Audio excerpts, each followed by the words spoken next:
Hi guys, in this video I'm going to walk you through some of my favorite Gaia GPS map layers, and I'll tell you how I use them. Now, I use Gaia GPS pretty extensively. I use it as a planning tool. I use it in the field on my phone. Really good resource, really powerful navigation tool. Now there's two different tiers, at least right now there's like a free membership and a premium membership. You don't get all of the map layers with the free membership.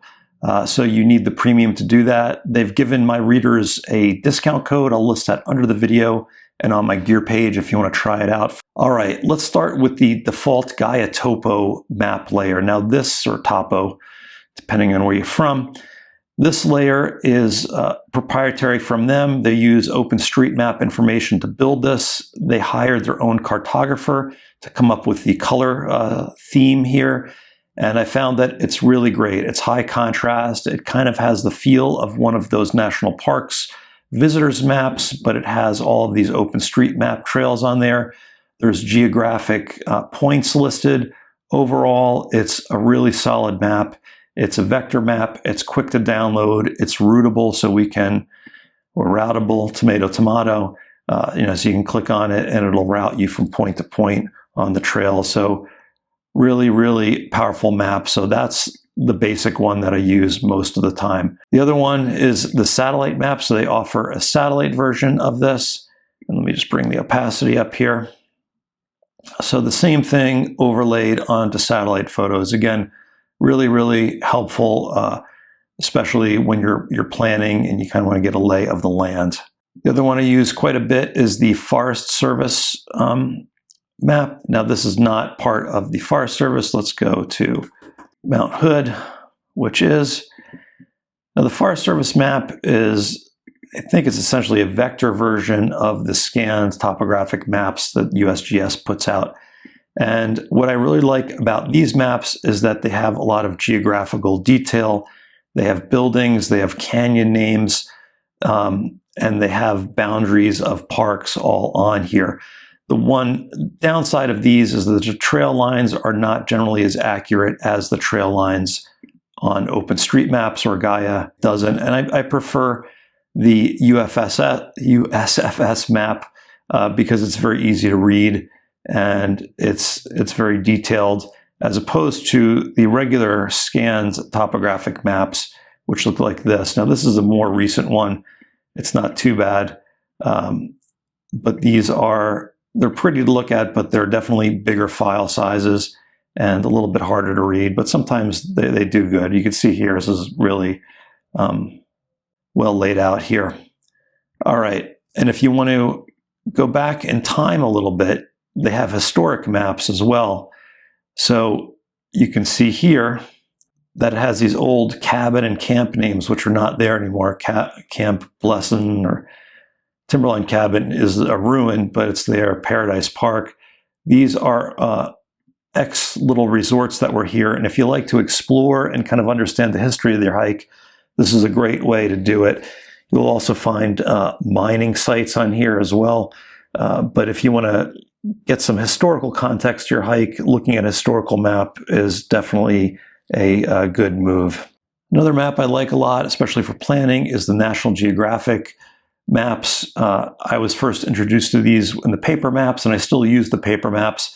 What I like about these is that they have, first of all, they have all of the information that you need. They have contour lines, they have trail numbers, trail names, geographic names over here, but they also have these distances in between the trail points. So from here around to here is 1.9 miles. It definitely helps if you're having a long day and a tough time to know what these distances are, and just giving yourself little mental milestones and be like, okay, from here to here, 1.8 miles, 1.8, and you focus on that as you go. So I really like the National Geographic maps in general. Another good one for planning is the National Park Service visitor map. This gives you the kind of handout map that you would see that you get from the park. But this is nice because it points out a lot of the campsites, a lot of the trailheads, and also for me, when I look at this, I can tell what the Park Service thinks is important in terms of visiting it, especially if I haven't been there before. I can look at this and know what the big attractions are that I want to visit as a tourist, and I can overlay them onto a hiking map and know where I'm going. And there are hiking trails on here as well. It's a little bit simplified, but still, I think, useful. And if you're not in a national park, but you want the equivalent of that, if you're in a national forest, there's the USFS forest recreation sites, and these tell you where ranger stations are, different trailheads, different campgrounds, also really great. And if you click on it, sometimes it'll have a link to that place as well. And sometimes you want to know what park you're in. This is a great example. This is San Jacinto, which is a state park. It's also part of San Bernardino National Forest. If you want to know where the borders of the public lands are, use this public land overlay map. If we click on this and we zoom out a little bit, you can see it's showing us where all of these public lands are, who it belongs to. So if I click on this, there you can see it's the state park. If I click here, it's San Bernardino National Forest. If you're doing something like Cactus to Clouds and you click here, you can see I'm on BLM lands, and there's actually some native land over here. There's the Santa Rosa National Monument. But it's really interesting if you want to figure out where you are. And this can be helpful too if you're camping. Sometimes national parks border on a U.S. forest or a section of BLM lands. And if you can't camp in the national forest, if you can't camp in the national park, you can often camp in the national forest. So here's a good example. We're in Grand Teton National Park. You can only camp in designated campsites in the national park. And if I click here, you can see it says National Park. But a lot of people will go across this border and camp in this wilderness area where there are no restrictions on camping aside from just the normal backcountry dispersed camping one. So public boundaries, very helpful. I know hunters use that one a lot as well. All right, let's talk about some planning layers that I'd like to use. There's a precipitation forecast in here, so we can click that on. You can see there's no precipitation here, but if we zoom out all the way, you can see there's definitely precipitation in the United States right now. And the idea is this was just overlaid onto the trail, so you can click through here and see if the trail goes through one of these areas. Another good one is cell coverage. So cell coverage, all carriers, and I do all carriers because even if you don't have the specific carrier's coverage here on this trail, if you still dial 911 and there's another carrier that can pick up your call, they will put through your call. So if I'm T-Mobile and I don't have a T-Mobile signal right here, but I have an AT&T signal, I can dial 911 and get connected. You can also click on these and see what type of signal it is, whether it's LTE, 5G, 3G. I found that these are not super accurate, but it's kind of nice to know that there might be a signal around where you want to go. But I've been out, under these purple areas that say I should have LTE, and you don't. So just a heads up, but helpful to do if you're planning a hike and maybe you're trying to get into cell phone coverage to check in at some point. This is a good way to figure that out. All right, let's talk about fires. So if you want to know where fires are, what fires are doing, if it's going to impact your hike, there's a few layers that I use. This is a great one, wildfire detection. Another quick note, you can click on any of these layers and it'll tell you about the layer for most of them, and it might even give you a key. If I click on, let's do Forest Service is a good one. You can see down here, it gives me a whole key to what I'm looking at, different roads and stuff, and they're all different. But anyway, for wildfires, here you can see there's a wildfire by Sequoia. These are recent satellite reads from where it is. I usually will combine this with the current wildfire activity, and this will give me an idea of where the fire is moving. Now, this is a new one right here, and if I go to here's one. You can see kind of the direction that the fire is burning. It was over here. This is the burn area. Now it's kind of moving in this direction. And along with that, we can do a smoke forecast. And we can see, if I click on the smoke forecast, it'll tell me the colors, how good or bad it'll be. And you can see it's kind of bad around here, which makes sense. We can also look at the air quality for tomorrow or current. So let's just do current. And again, if I click on it, it'll give me a key and tell me how good or bad it is. So it's going to be moderate here. But if I zoom out, it'll probably, here's some poor areas of air quality up by Tahoe. And again, this is all overlaid on top of the trails. So if we zoomed in enough and we look for trails, we will see trails. There are some roads. There's definitely trails around here, but you can see it's all overlaid. And again, I can just bring this down a little bit to see if it's going to affect my hike or the trail that I'm on.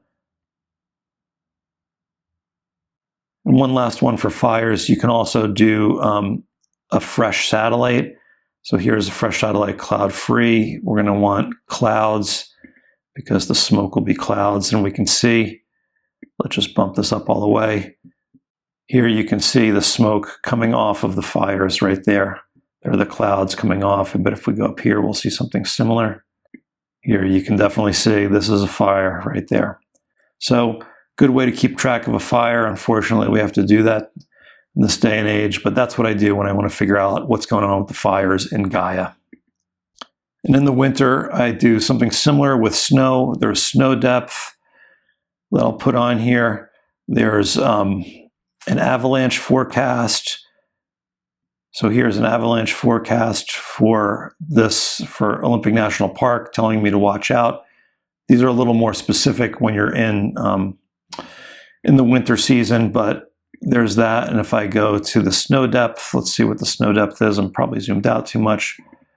All right, no snow depth, but you get the idea. It'll just be an overlay, and you can click on it, and it gives you a key of how deep it is based on the color of it. Another thing in the winter to take a look at is the slope angle. And if we click on this, it'll give us the slope angle. And the idea here is that the darker areas are steeper. So if your trail is going over one of these steep areas, you're really on an edge, and you're going to want to watch out here. You're probably not going to want to cross this when the conditions are bad, because if something falls, if one of your footsteps knocks the snow loose, or there's a knock above you, it's going to be bad news in a section like this. So one last overlay layer that I use quite a bit is this one called OSM traces, OpenStreetMap traces. When people upload their tracks to OpenStreetMap, it'll bring them into here. And I use this when I'm trying to figure out basically new trails. I'm doing recon, and I could see here, if I want to go up to this area called the diving board over here in Yosemite, and I'm wondering about this trail versus this trail, I could see right away that people are going up on this one. That means that this one might not be passable. And you can see that the ones that have a bunch of traffic means that they're well traveled. And this is the hike up to Half Dome here. So this is a really busy hike. The color is based on the direction, and you can click on it and it'll tell you here, eastbound red. But anyway, this is a good way if you're looking for a new hike and you just want to make sure that the trail is actually open, if it's real, because sometimes on maps you'll see trails that just aren't there anymore. All right, folks, that was all I had for you. Hopefully you learned something new on this one. And if you're not using Gaia GPS, I definitely recommend that you check it out. It's a powerful, powerful tool, and lots of different layers on here. And if you use it and there's other layers that you think are helpful, please let me know in the comments. There are more layers. They add layers all the time. If we go here to map layers, add layers, you can see there's a ton of them. You can search for them. There's a ton of these maps here. So definitely check it out if you have not already. Let me know what you guys use, what you think is good. And any questions, leave them in the comments. And if you like the video, if you could do me a favor as always and give me a little thumbs up, I appreciate it. And yeah, I'll see you guys out on the trails.